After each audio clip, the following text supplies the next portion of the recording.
Meus irmãos, vamos abrir a Bíblia no livro de Efésios, capítulo 5.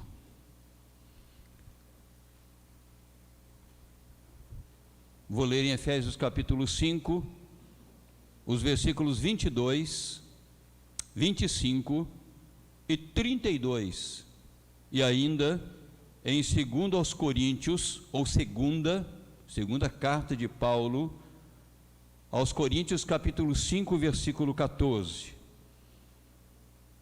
Pode abrir somente Efésios, e quanto ao versículo em Coríntios, você só presta atenção.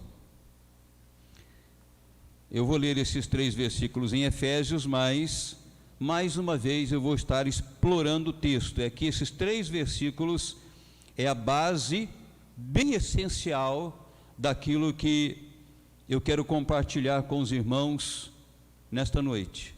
Diz assim: as mulheres sejam submissas ao seu próprio marido, como ao Senhor, porque o marido é o cabeça da mulher, como também Cristo é o cabeça da igreja, sendo ele mesmo o Salvador do corpo.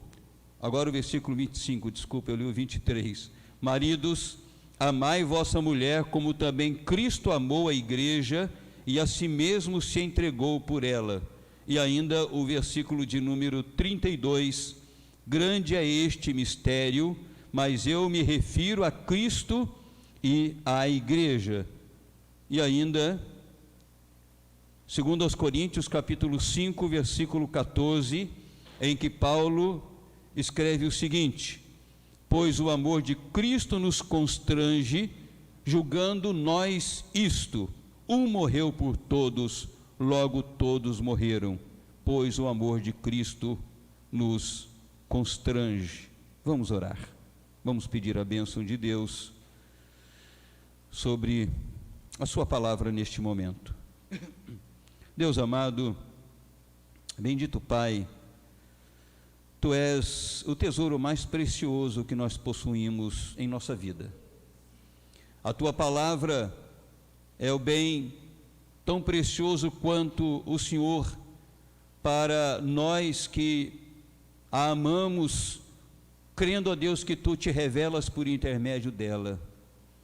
Também, Pai, nós sabemos da nossa incompetência como seres humanos para apreendermos as mensagens que estão nesta palavra.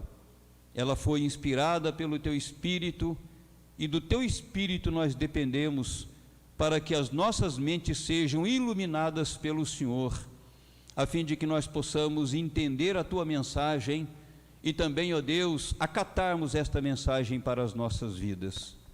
Pai, este que tem a incumbência de transmitir a Tua palavra, também precisa da Tua orientação.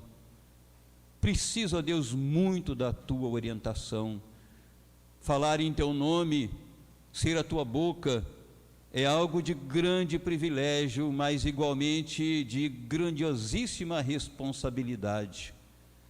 Por isso, Senhor, quer sejamos nós que vamos ouvir, ou este que vai transmitir, que o Teu Santo Espírito, ó Deus, esteja presente, presidindo, Senhor, todos estes momentos, para que o nome do Senhor seja glorificado e nós sejamos, ó Deus, edificados.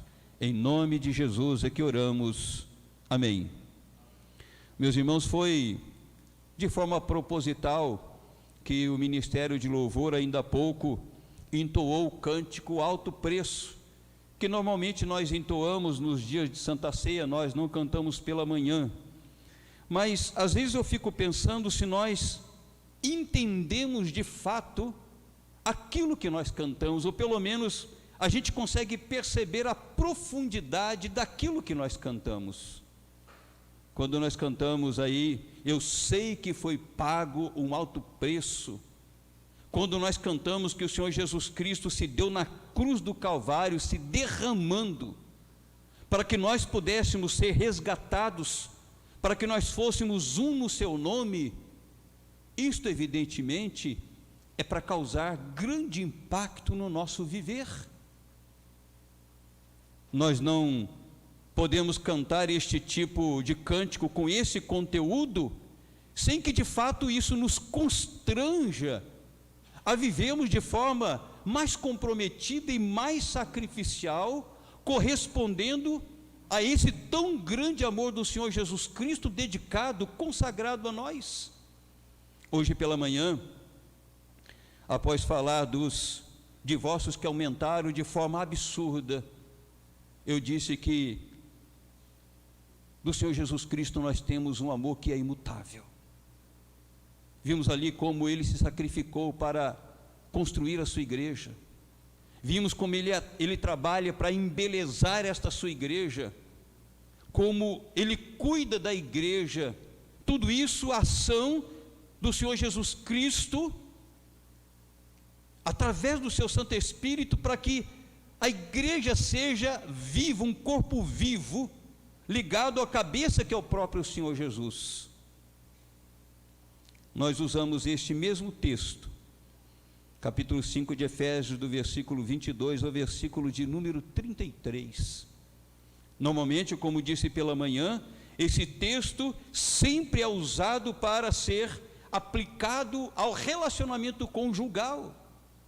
Mas se isto pode ser aplicado, é porque de fato o apóstolo Paulo está pegando como base o próprio Senhor Jesus Cristo.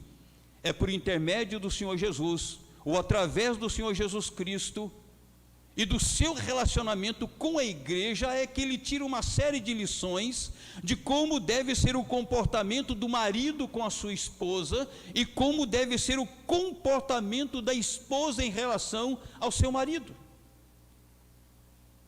Hoje pela manhã, nós falamos como o apóstolo Paulo enfatiza o comportamento do marido em relação à sua esposa. Mensagem tendo como base o comportamento do noivo, que é o Senhor Jesus Cristo em relação à sua igreja. E aí, nesta noite, eu vou fazer o contrário. Como deve ser o comportamento dessa esposa em relação a esse marido, que diz o apóstolo Paulo, e depois, claro, da igreja em relação ao seu noivo, que é o próprio Senhor Jesus Cristo. Se de manhã nós destacamos o amor sacrificial, a dedicação absurda do Senhor Jesus Cristo para constituir a sua igreja, para manter a sua igreja, para revitalizar a sua igreja, nesta hora eu quero compartilhar com os irmãos como é que deve ser a correspondência desta igreja, como é que deve ser o comportamento da noiva, deste noivo que é o Senhor Jesus Cristo. O que é que Ele espera da sua noiva, o que é que Ele espera da sua igreja.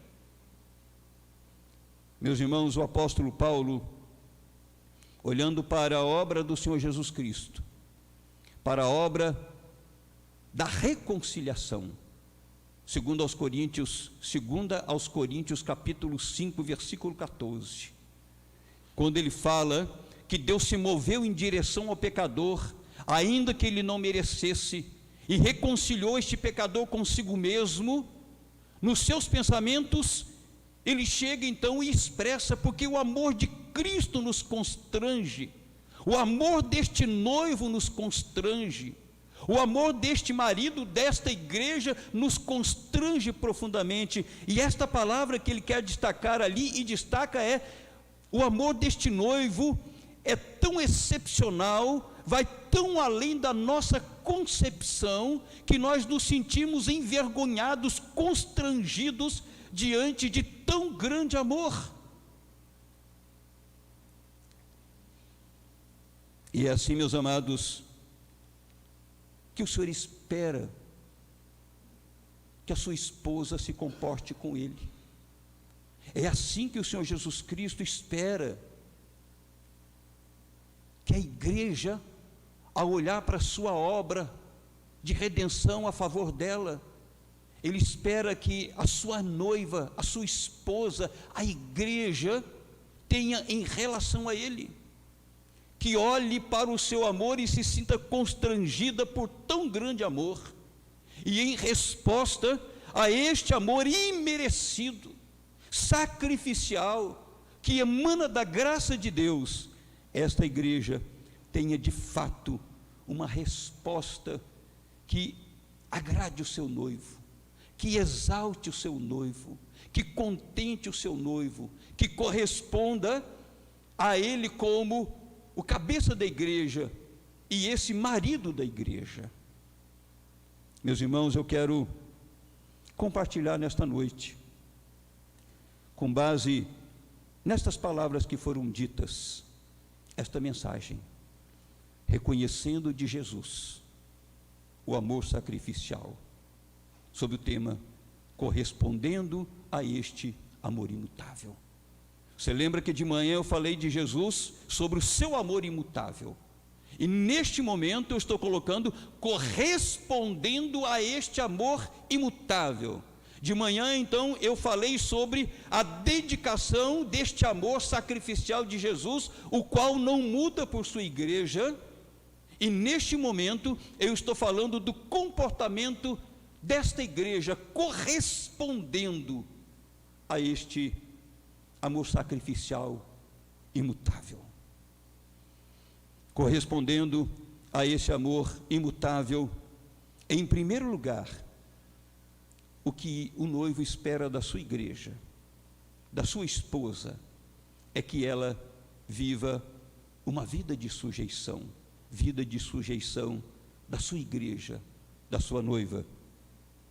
Certa feita eu estava de viagem e passei pela rodoviária de Belo Horizonte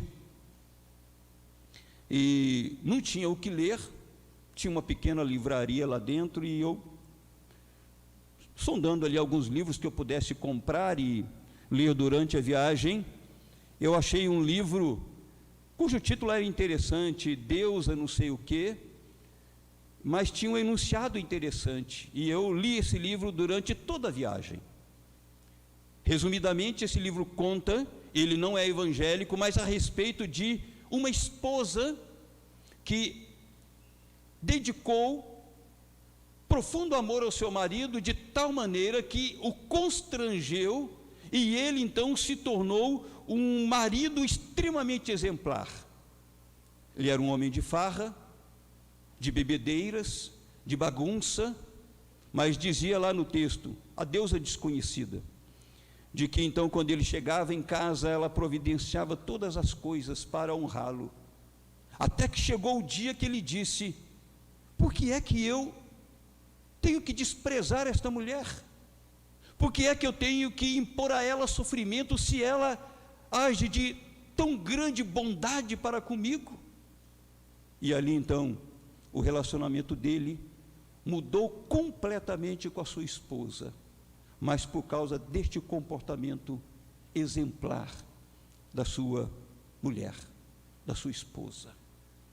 Meus amados, a primeira coisa que o Senhor espera da sua igreja, como noiva do Cordeiro que nós somos, é que a sua igreja seja submissa a Ele, Jesus Cristo. Versículos 23 e 24a. Porque o marido é o cabeça da mulher, como também Cristo é o cabeça da igreja, sendo este mesmo o Salvador do corpo, como porém a igreja está sujeita a Cristo.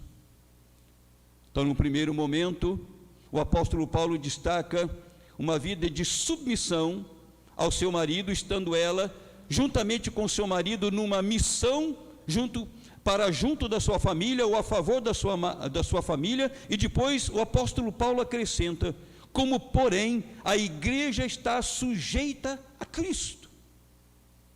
Portanto, o apóstolo Paulo destaca que esta igreja precisa estar em obediência, precisa estar sujeita a Cristo Jesus, obedecendo os seus mandamentos, as suas instruções. Pela manhã, eu li no Evangelho de João, pelo menos eu citei, melhor dizendo, o Evangelho de João, em que o Senhor Jesus Cristo disse que Ele, como bom pastor, Ele dava a sua vida pelas ovelhas, e logo nos primeiros versículos tem 4 citações, eu dou a vida pelas minhas ovelhas, e depois ele diz, eu entrego a minha vida voluntariamente a favor das minhas ovelhas. mas no mesmo capítulo, nos versículos 3, 4 e 8, a palavra de Deus, nessas palavras do Senhor Jesus Cristo, ele destaca: as minhas ovelhas ouvem a minha voz. As minhas ovelhas reconhecem a minha voz. E dizia em relação àqueles que o tratava com rebeldia, que se faziam surdos em relação ao que ele ensinava, ao que ele ministrava, ele dizia: aquelas que não são as minhas ovelhas, essas não me ouvem ou não me ouviram. Assim, meus amados, a primeira coisa que o Senhor espera em relação à sua igreja, ou em termos de comportamento da sua igreja, é que ela corresponda de tal sorte a este amor imutável, dedicado da parte dele, que ela seja plena e totalmente sujeita ao Senhor Jesus Cristo, que é o seu noivo. Pode parecer estranho, mas esta linguagem, ele é o marido desta igreja, e nós somos esta igreja. E como eu disse pela manhã, nós não podemos deixar passar pela nossa cabeça a ideia tentadora de que a igreja é a instituição ou é a denominação. Igreja, na verdade, é este relacionamento orgânico entre nós e o Senhor Jesus Cristo, entre Jesus Cristo e nós, de tal sorte que você é a igreja do Senhor Jesus Cristo. Individualmente, você é a igreja do Senhor Jesus Cristo. E quando então nós falamos deste noivo da igreja, cujo amor é imutável, ele está dizendo a você e está dizendo a mim que ele espera que você seja totalmente sujeito a ele, totalmente submisso a ele, totalmente obediente a ele, que você ouça com gozo, com prazer as suas palavras e tenha no seu coração o intento determinado de ouvir, não apenas com seus olhos físicos, com seus ouvidos físicos, mas com os ouvidos do seu coração, a ponto de praticar aquilo que ele lhe ensina, aquilo que ele nos ensina. E a pergunta é: até que ponto, ou em que nível tem sido a sua obediência ao Senhor? Porque de forma constante nós vamos conversar com um ou com outro cristão e eles dizem: não, disso daí eu já sei. São muitos e muitos cristãos os quais vamos aconselhar e que dizem: não, isso eu já sei, pastor. Isso significa que nós somos tentados a sabermos muito e praticarmos pouco. E o Senhor exige, como noivo desta igreja, que esta igreja, como diz aí, como porém a igreja está sujeita a Cristo, que a sua igreja, você, eu, nós sejamos extremamente submissos e obedientes ao Senhor Jesus, reconhecendo de Jesus o amor sacrificial, correspondendo a este amor imutável, em primeiro lugar, vida de sujeição da sua igreja. Eu sei que é extremamente desafiadora a nossa natureza humana.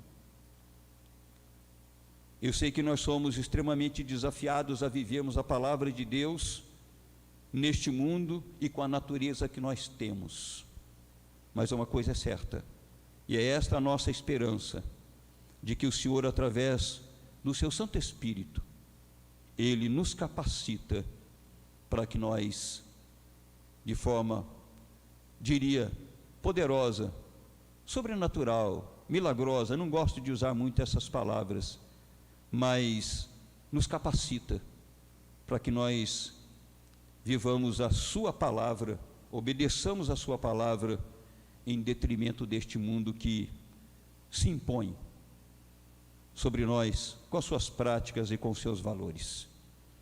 Mas em segundo lugar, este noivo O Senhor Jesus, que se deu sacrificialmente, Ele espera que esta igreja não apenas seja sujeita a Ele, mas esta igreja tenha uma vida de santificação. Vida de santificação da igreja é o que o Senhor Jesus Cristo espera de cada um de nós e da sua igreja para a exaltação do seu nome. Alguns anos atrás, e eu não me lembro muito bem qual escândalo que foi na ocasião, e infelizmente escândalos é o que não nos falta, os irmãos sabem disso, mas eu me lembro de ter saído uma reportagem grande a respeito de escândalos na revista Ultimato. E entre as reportagens que estavam lá, uma tinha como título, se não me falha a memória, O Nome de Deus na Lama.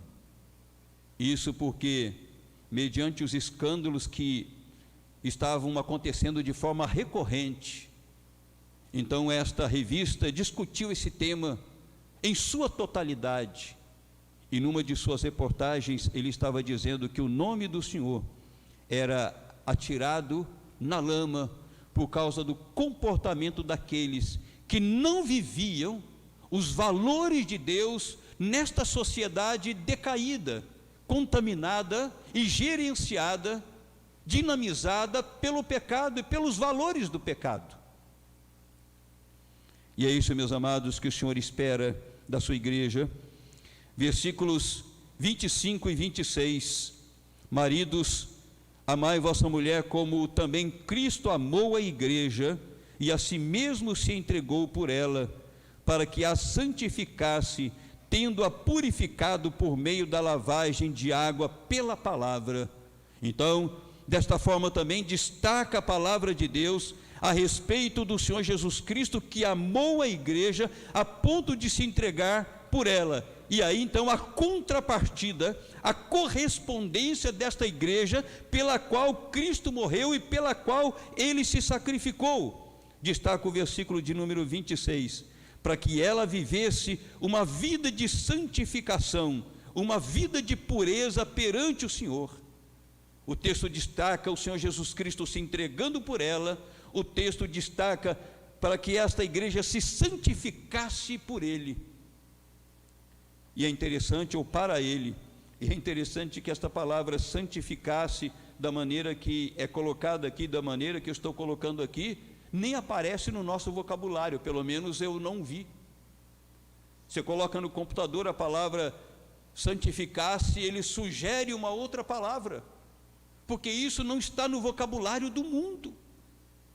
Isso não é corriqueiro na linguagem humana, principalmente na atualidade. A atualidade é que você tem que viver a plenitude daquilo que você acredita. Você tem que viver aqueles valores que estão instalados dentro de você. Você tem que viver de acordo com aquilo que te agrada. Você não tem que dar ouvidos a absolutamente ninguém. O que importa é você. Não importa o que os outros pensam. Não importa se os outros vão elogiar ou se vão criticar, se vão se escandalizar ou não. Você tem que ser você muito mais do que você tem sido.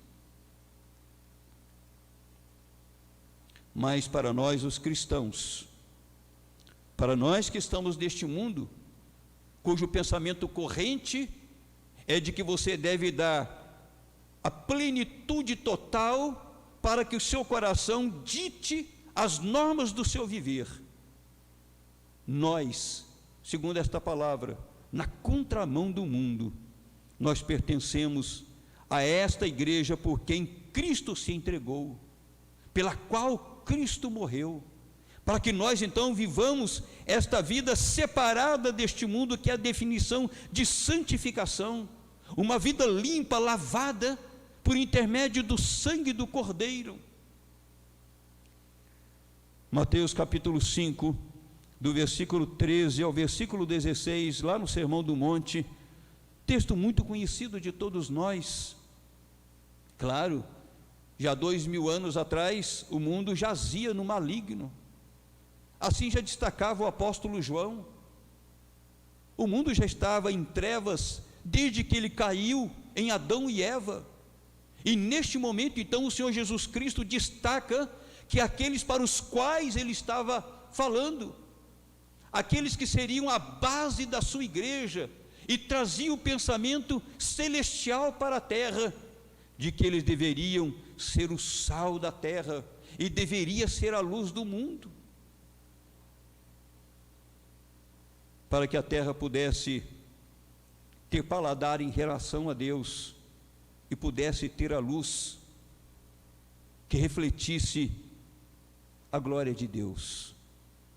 Me lembro aquele episódio narrado no Evangelho de Mateus, capítulo 17, quando Pedro chega num lugar onde estava o Senhor Jesus Cristo, e 2 coletores de impostos tinham perguntado a Pedro sobre o fato de Jesus pagar imposto ou não pagar imposto. E assim que Pedro adentra ao local em que estava Jesus, Jesus pergunta a ele: Pedro, quem tem obrigação de pagar imposto? Aqueles que são da terra, são nativos daqui, ou aqueles que são de fora? Pedro disse: aqueles que são de fora. Os nativos não têm obrigação. Mas o Senhor Jesus Cristo deu a ele a seguinte orientação: para que nós não escandalizemos ninguém, vai até determinado lugar, pesca um peixe, tira um estáter e paga o imposto que eu tenho que pagar e que você tem que pagar. E Jesus não estava falando nem de justiça, porque por justiça eles não pagariam impostos. Jesus foi muito além. Ele disse para que a gente não escandalize, não é se você está sendo correto ou está sendo incorreto, não é se você está sendo perfeito ou está sendo imperfeito. A base, o critério é: a sua conduta vai escandalizar alguém? Então haja de uma maneira que não escandalize, ainda que você tenha que pagar preço pessoal. E de um modo geral, nós como igreja, às vezes ficamos gritando por justiça, que seja justo, isso não é justo, aquilo não é justo, enquanto que o Senhor Jesus Cristo diz: você tem que ir além da justiça, você tem que ser exemplar, ainda que seja justo você não pagar, mas se isto vai escandalizar o nome de Deus, você tem que tomar uma medida que não o escandalize. Eu sei, nós nos assustamos com este critério, com essa doutrina de Cristo, porque nós achamos que se nós como justos está perfeitamente ótimo, quando na verdade o Senhor Jesus Cristo disse que nós temos que ser, na verdade, perfeitos e não apenas justos. Mas esses exemplos são citados para que você entenda, para que nós entendamos que diante do amor sacrificial e imutável de Jesus, Ele espera que a sua noiva viva uma vida de santificação diante dEle e diante deste mundo.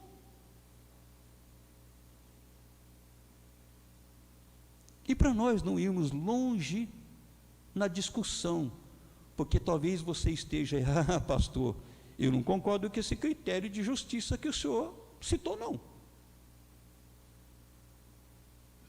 Não concordo com isso, não. Bom, em primeiro lugar é a Bíblia que diz. Em segundo lugar, Jesus foi preso, Ele foi morto, Ele foi sacrificado, Ele merecia.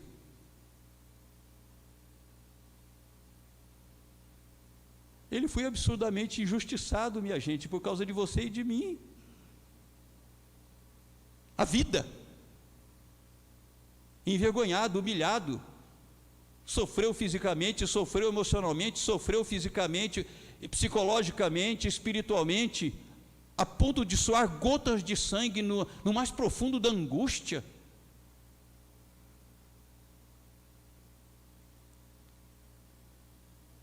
E aqui quando Jesus fala, para que a gente não escandalize essas pessoas, vamos pagar o que nós não devemos, tá bom?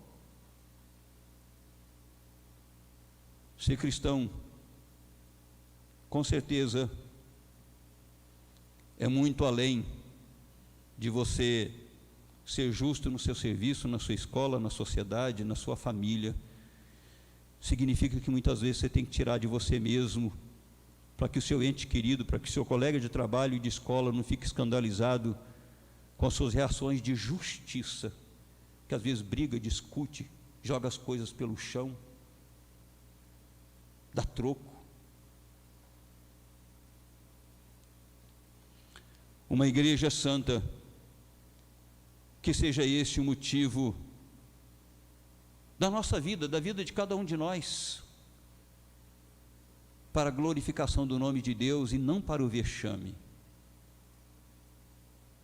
Assim, meus amados, esta é a segunda coisa que o Senhor Jesus, este noivo, espera da sua noiva, espera da sua igreja. Reconhecendo de Jesus o amor sacrificial, correspondendo a este amor que é imutável. Vimos primeiramente vida de sujeição da sua igreja, obediência. 2, vida de santificação da igreja. E terceiro e último, vida distinta da igreja. Distinta quer dizer que os seus frutos sejam percebidos por este mundo. Eu não sei se foi Mark Dever, que estando aqui no Rio de Janeiro, não sei se foi no ano passado também, acho que foi no ano passado que nós tivemos um encontro na Igreja Batista, lá do Recreio.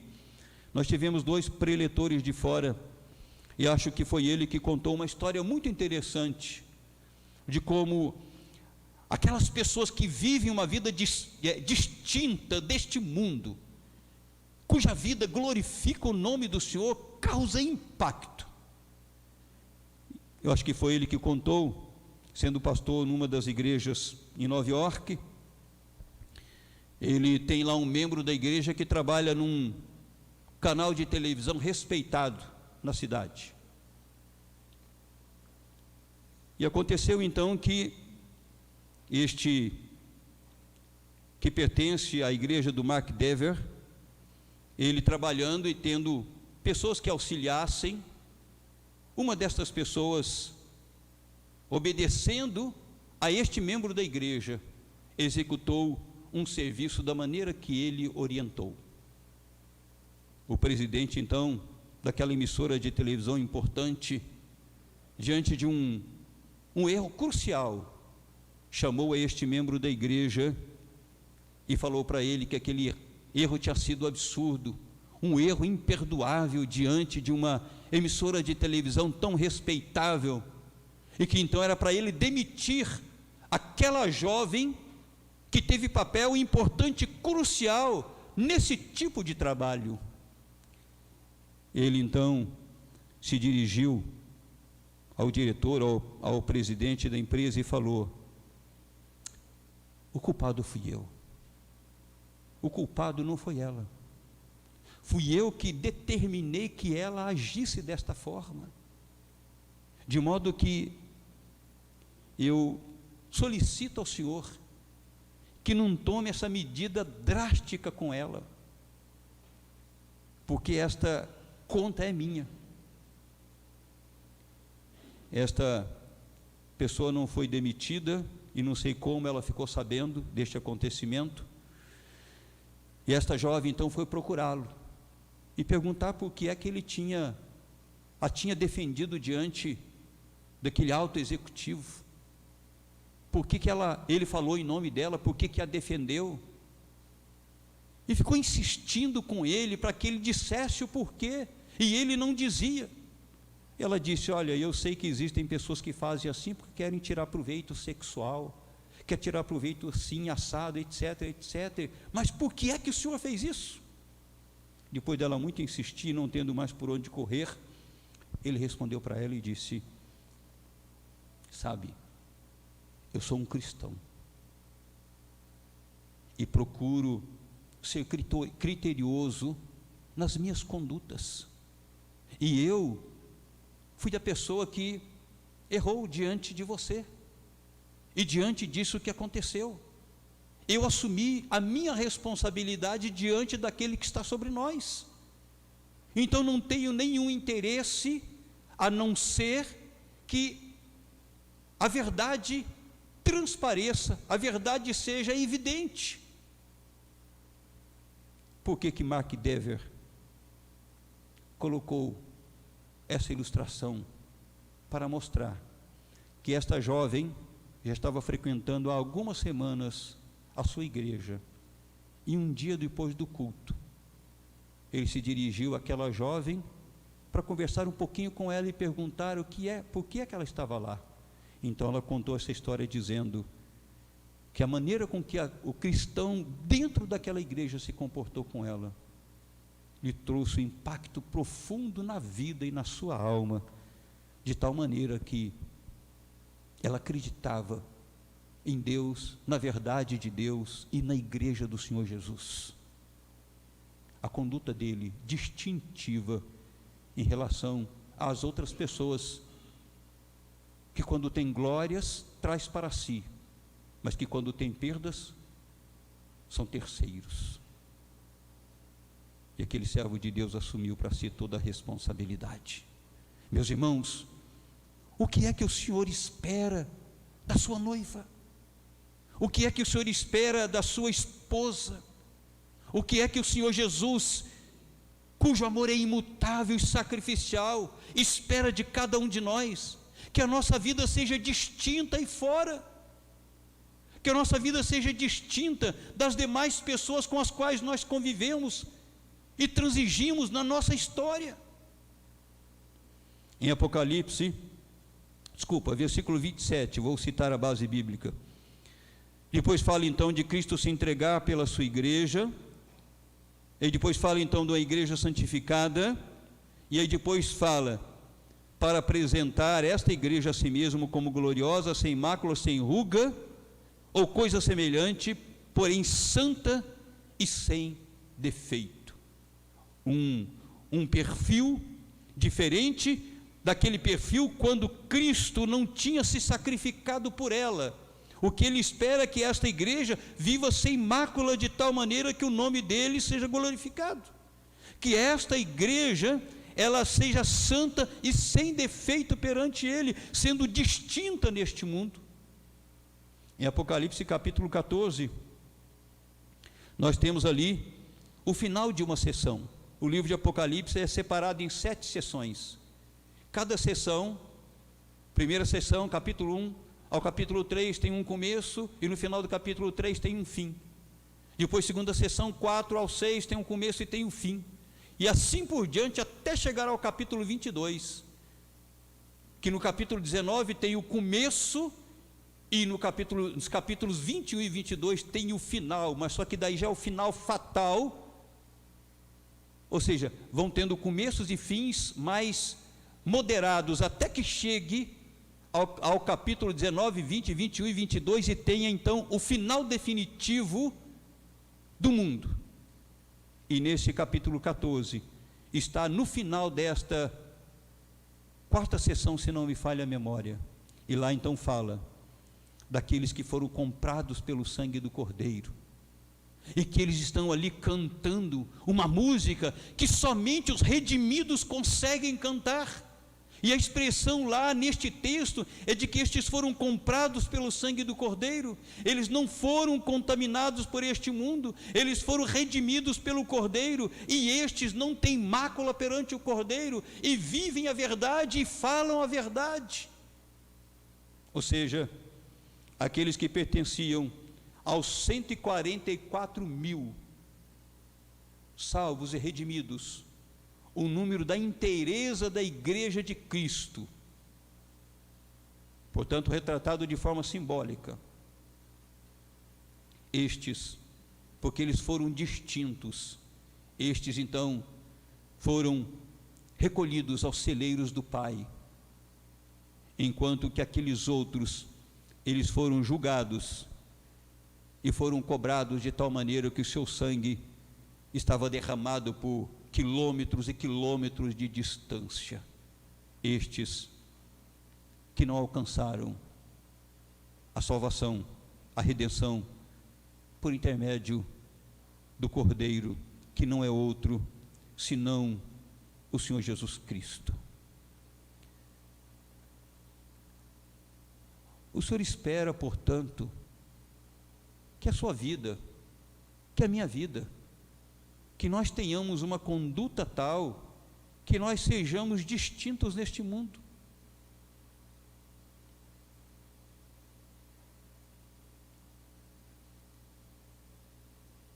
Meus irmãos, o que nós vemos de cristãos tendo a sua fala como a fala do mundo. Quando eu estou falando de fala, eu estou falando de palavrões. Há poucos dias uma pessoa que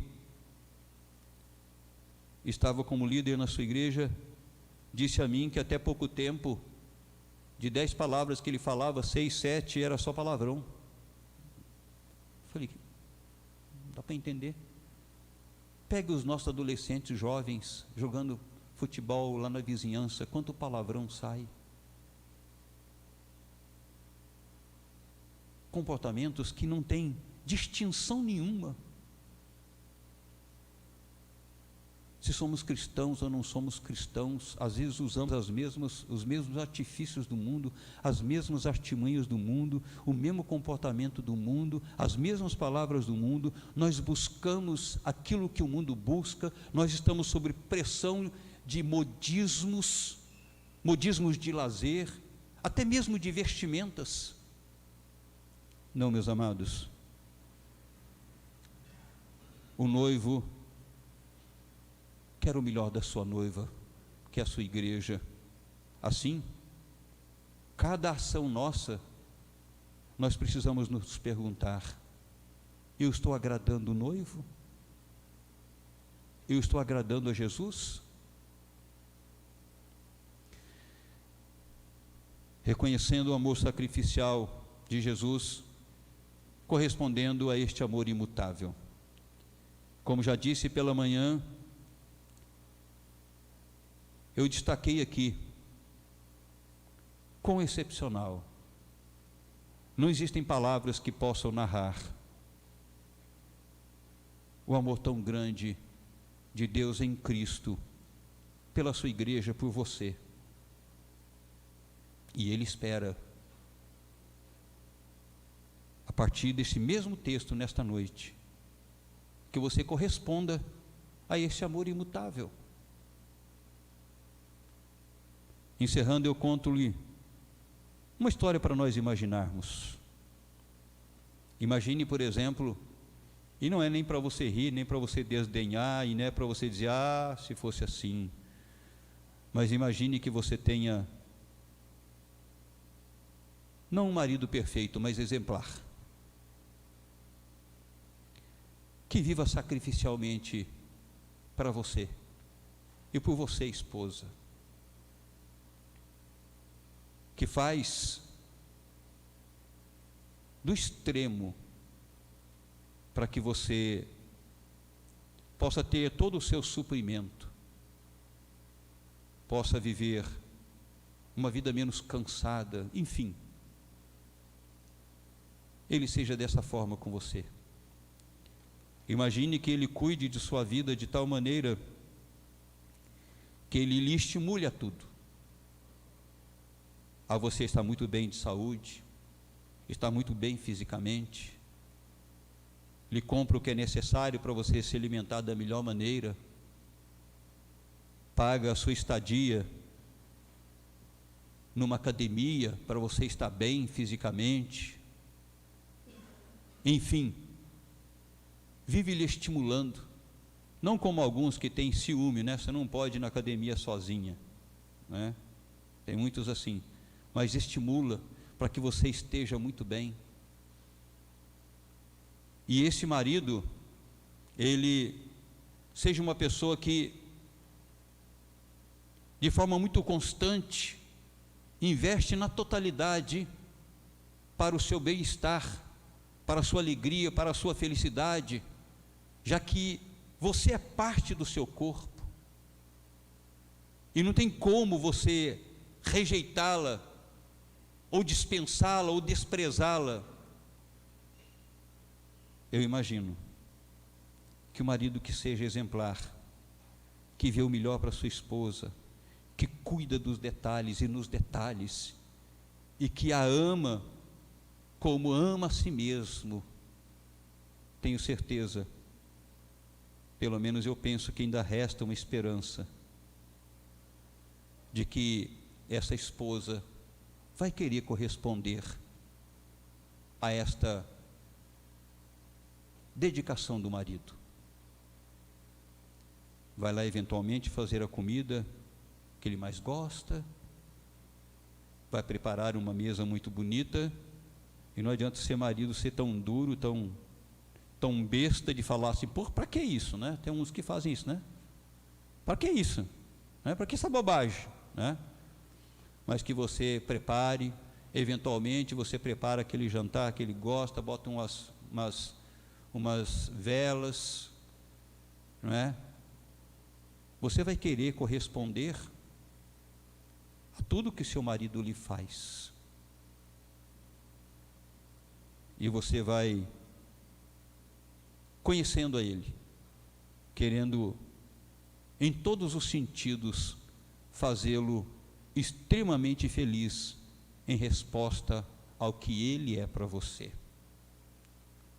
Isso é humano. Humanos naturais. Porque já temos aí alguns vacinados, já temos aí alguns resistentes, já temos alguns revoltados, alguns amargurados, endurecidos, mas eu estou falando dentro da naturalidade. Você vai querer corresponder. Por quê? E é por isso que tem que ter investimento na vida dois. Ele tem que fazer muito por ela, e ela tem que, em resposta, fazer muito por ele. E ambos vão viver, não para criticar um ao outro, mas sempre para recompensar um ao outro. O que o Senhor espera é que a sua noiva, é que a sua esposa, que é a igreja, corresponda ao amor deste noivo que é perfeito, 100% perfeito. E a pergunta é: será que você, eu, nós, como igreja, nós estamos correspondendo a este amor imutável? Sondemos a nossa vida, sonde a sua vida, veja até onde você tem feito, se você não está sendo essa esposa tão reticente, tão recuada, que desagrada esse noivo perfeito que é o Senhor Jesus. Meus irmãos, que Deus aplique a sua palavra ao nosso coração. A nossa palavra sempre é muito aquém de uma realidade que o Espírito Santo de Deus pode nos mostrar. Esta palavra é apenas um estopim para que a sua vida com Deus e no Espírito, isso seja ampliado ao você ouvir esta palavra. Você volte para casa esta noite, durante a semana, medite nessa palavra e fique se alimentando dela. Não para você falar ou fazer a crítica de como foi o sermão, que foi aquilo, aquilo outro, porque tem muitos que fazem, ou alguns, que fazem isso, mas que Deus nos abençoe, que nós reconheçamos este amor sacrificial e, como igreja, nós correspondamos. Que não haja não na sua vida para Jesus, que haja muito sacrifício da sua vida em relação a Jesus e ao seu reino, que você tire de você para servir melhor a Deus, porque Ele tirou dele, para que nós possamos ser salvos, para que nós tenhamos vida aqui e tenhamos vida eterna. Meus irmãos, que Deus nos abençoe. Amém. Vamos